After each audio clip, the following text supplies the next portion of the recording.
सभी छात्राओं को नमस्कार और सुप्रभात। देखो, आपका जो लेसन चल रहा था वो 4th यूनिट का ओशियनोग्राफी समुद्र विज्ञान से संबंधित हम बातें कर रहे थे। समुद्र विज्ञान में हमने पहला ही चैप्टर आपका लिया था महासागरीय नितल के उच्चावच। महासागरीय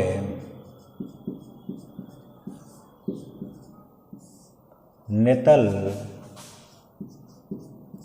के उच्चावच। देखो, इससे पहले जब हमने वीडियो पहले और दूसरे यूनिट के बनाए थे उस समय एक बात की चर्चा हुई थी, वो थे आपके उच्चावच से संबंधित। उच्चावच क्या होते हैं? पृथ्वी के ऐसे भाग जो ऊंचे नीचे यहाँ पर उपस्थित है वो सभी उच्चावच कहलाते हैं, जिसमें प्रथम श्रेणी के, द्वितीय श्रेणी के और तृतीय श्रेणी के उच्चावचों की हमने चर्चा की थी। प्रथम श्रेणी के उच्चावचों के अंतर्गत हमने बताया था कि स्थलमंडल और जलमंडल को यहाँ पर सम्मिलित किया जाता है, महाद्वीप और महासागरों को सम्मिलित किया जाता है, और सेकंड में आपके पर्वत पठार मतलब इस प्रकार के होते हैं। तो जो पहले प्रकार के हैं जिसमें हमने बताया था महाद्वीप और महासागर, तो महासागर जो है वो सभी किस में आएंगे? प्रथम श्रेणी के उच्चावचों के अंतर्गत आते हैं। प्रथम श्रेणी के उच्चावच ये होते हैं। तो प्रथम श्रेणी के जब उच्चावच है तो वो उच्चावच अब यहाँ पर आ रही है महासागरीय नितल के उच्चावच। मतलब महासागरीय नितल मतलब तल से लेकर यानी ऊपरी तल भाग से लेकर नीचे के तल तक का भाग। जैसे ये समुद्री भाग है, ये पूरा माना एक समुद्री भाग है आपका, तो इस भाग से लेकर और इस भाग तक, मतलब ये भाग और ये भाग, ये पूरा आपका क्या कहलाएगा? नितल कहलाएगा।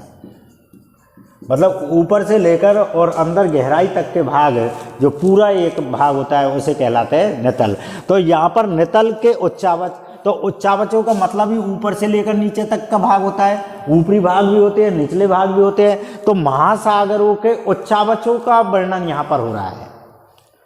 महासागर में कौन कौन से उच्चावच यहाँ पर आते हैं? पृथ्वी के उच्चावचों के बारे में तो हमने पढ़ा है, पर्वत है, पठार है, उनके बारे में हमने पढ़ लिया है। लेकिन यहाँ पर महासागरीय नितल के उच्चावचों की बातें हो रही है। तो नितल के उच्चावचों में हमने 4 पॉइंट पढ़े थे: महाद्वीपीय मग्न तट, महाद्वीपीय मग्न ढाल, गहरे सागरीय मैदान और महासागरीय गर्त। ये 4 पॉइंट थे आपके। तो उसके अंतर्गत ही ये आपके लेसन का नाम है और उसके अंतर्गत ही हम यहाँ पर पढ़ रहे हैं। तो उच्चावच का मतलब समझ में आया? मतलब महासागर के सभी प्रकार के उच्चावच, चाहे वो ऊपरी भाग हो, यानी महासागर का ऊपरी भाग या तल या निचले का तल, सब कुछ इसमें सम्मिलित आता है। तो वो सभी आपके क्या कहलाएंगे? महासागरीय नितल के उच्चावच कहलाएंगे। अब यहाँ पर बातें होती है कि हमने इसको 4 भागों में विभाजित किया था। वो भी 4 भाग आपको पता ही है, एक डायग्राम के द्वारा हमने आपको समझाया भी था कल, लेकिन फिर भी आप एक बार फिर से देखें कि जैसे ये आपका एक भाग है और यहाँ पर से लेकर हमने इस प्रकार से एक गणना की है, तो ये भाग आपका क्या कहलाएगा? गर्त कहलाएगा। क्योंकि ये, और मैंने बताया था आपको ऊपरी तल इस प्रकार से है जहाँ पर ज्वार भाटा आते हैं, वहाँ से लेकर नीचले भाग, और ये सब निचले भाग क्या कहलाएंगे? गहरे सागरीय मैदान, ये मैदान कहलाएंगे। जहाँ पर इस प्रकार से एक गहरी खाई बनती है उसे हम क्या कहेंगे? मग्न ढाल कहेंगे। और जो तलीय भाग होगा उसे बोलेंगे मग्न तट। ये ऊपरी भाग हमने माउंट एवरेस्ट से लेकर मैरियाना या चैलेंजर गर्त तक लिया था। तो ये सभी चीज़ें आपकी किसके अंतर्गत आ रही है? महासागरीय नितल के उच्चावच के अंतर्गत आ रही है। ठीक है, अब यहाँ तक हमने समझा है। फिर हमने देखेंगे, हम एक एक करके इनके पॉइंटों को हम समझते हैं। फिर आपका जो चैप्टर आता है यानी इससे संबंधित ही, वो आपके अटलांटिक महासागर के उच्चावचों के बारे में आएगा, प्रशांत महासागर के उच्चावचों के बारे में आएगा और हिंद महासागर के उच्चावचों के बारे में आएगा। तीनों के बारे में अलग अलग आपको वर्णन करना है। अभी हम जनरल वे में इनकी बातें यहाँ पर कर रहे हैं।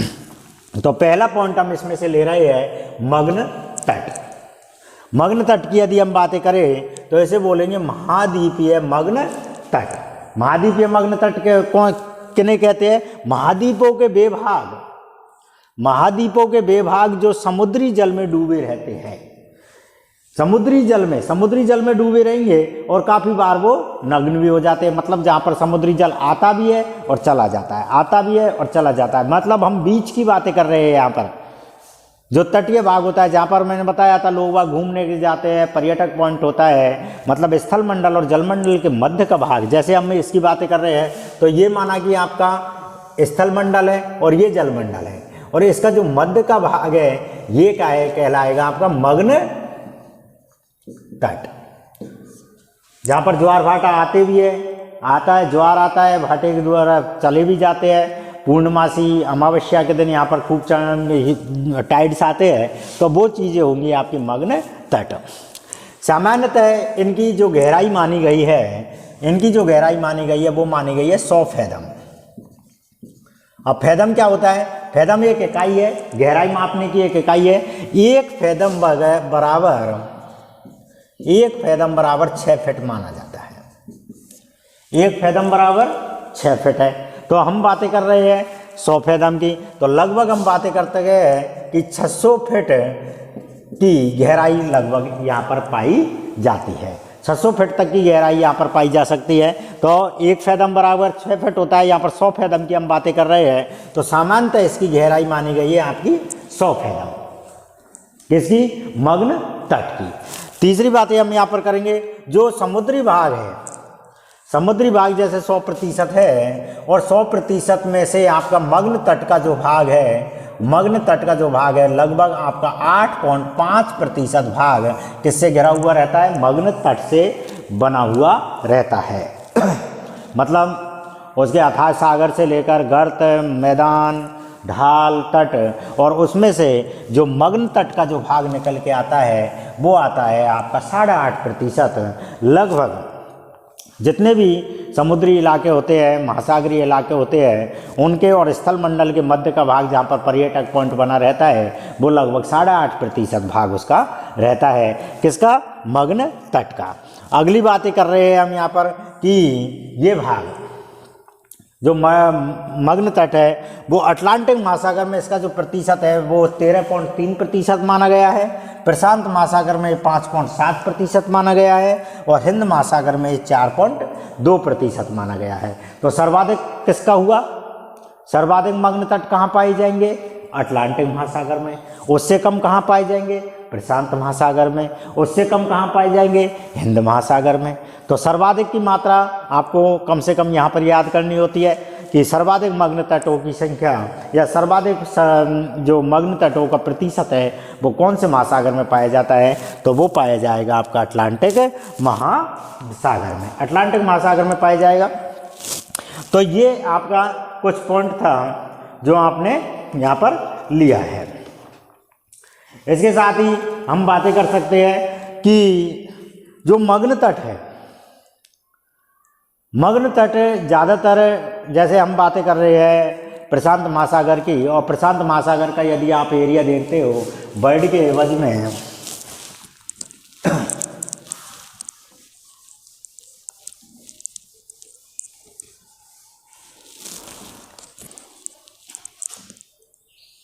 तो ये इलाका आपका किसका आया? प्रशांत महासागर का है। तो यहाँ पर आपका कौन सा है? और ये आपका भाग है। तो ये आपके रॉकी पर्वतमाला है, ये एंडीज पर्वतमाला है।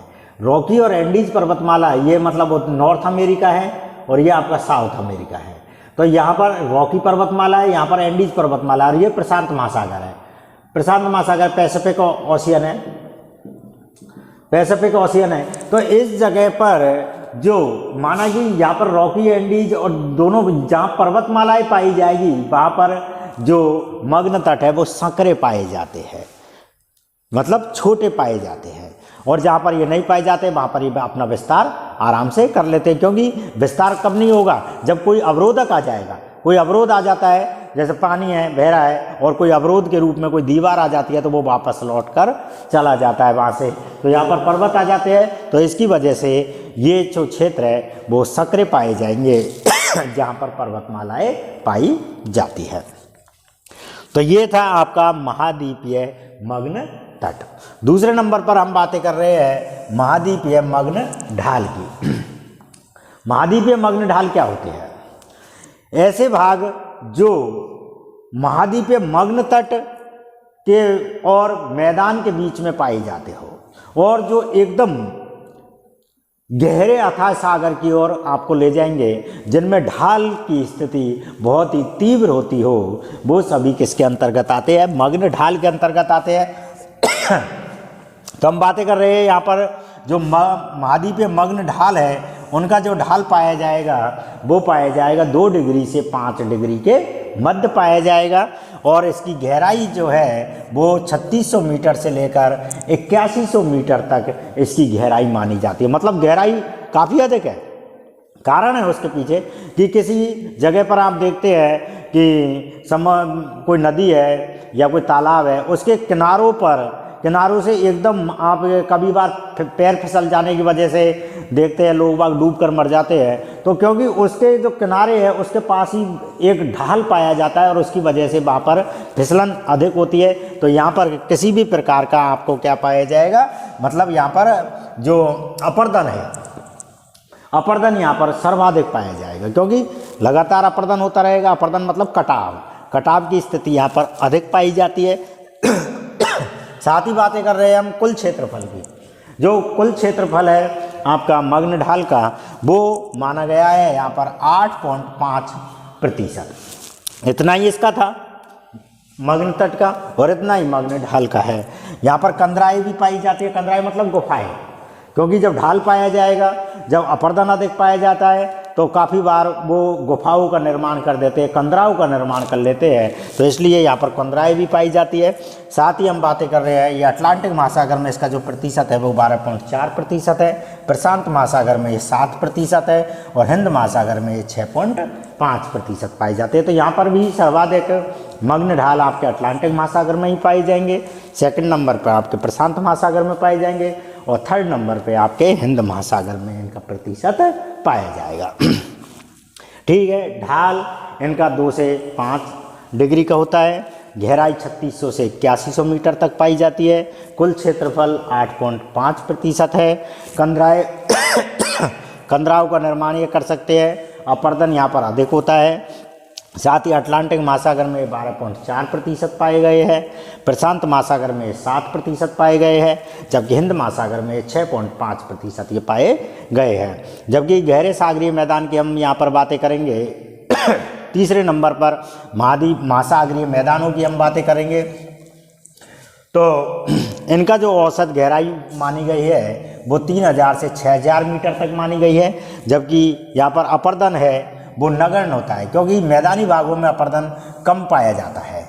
अपन के यहाँ पर मैदान है और यहाँ पर कटाव की स्थिति कम होगी, जबकि यहाँ पर कोई अवरोधक होगा या कटाव होगा या पवन अधिक चलेंगी तो उस जगह पर आपका अपर्दन अधिक होता है, लेकिन यहाँ पर अपर्दन कम पाया जाएगा या नगण्य पाया जाएगा, नहीं होता है। साथ ही हम बातें कर रहे हैं संपूर्ण क्षेत्रफल का ये 75.9% है, जबकि ये दोनों कितने थे? 8.5 था, ये भी 8.5 था, जबकि ये आपका सर्वाधिक पाया जाता है मैदान में।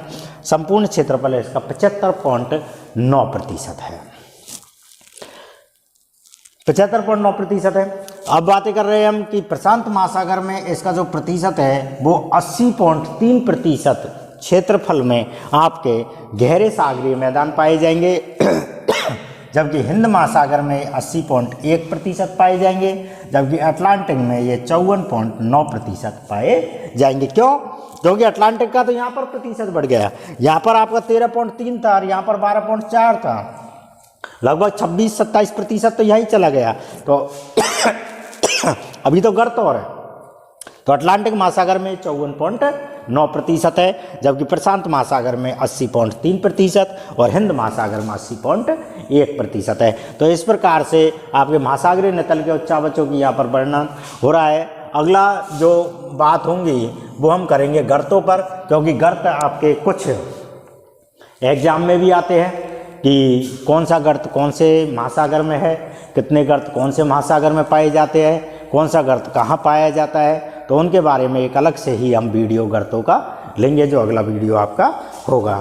तो मैं आशा करता हूँ कि आपके समझ में आ रहा होगा, और यदि नहीं भी आ रहा है तो आप कृपया करके फ़ोन करके पूछें, और ऑफलाइन क्लास में आप इसके बारे में अच्छे से और समझ पाओगे। वीडियो को ज़रूर देखें और पूरा देखें। जय हिंद।